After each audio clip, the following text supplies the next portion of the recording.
As you will see, and I've reported, given the number of contracts we currently have going, the question to then ask ourselves is, should we be initiating more contracts in 2023 and beyond? Where is the point where we pause to catch our breath, advance some of these so that we can complete them?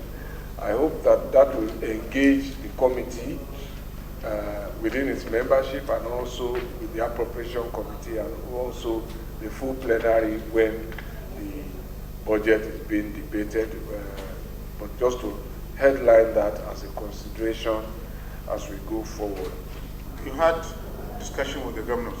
Some of them promised to pay the compensation. Some of them said no, they will not pay compensation. I will advise very strongly that we should move forward. If the governors are not funding the compensation, we should find a way of handling the projects. We cannot abandon the projects. This administration has not abandoned any project since it started in 2015.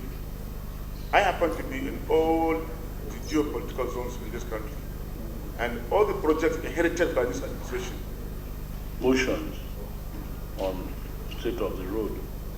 And I'm sure if Nigerians know the efforts you are making on these roads, they really appreciate what you are doing.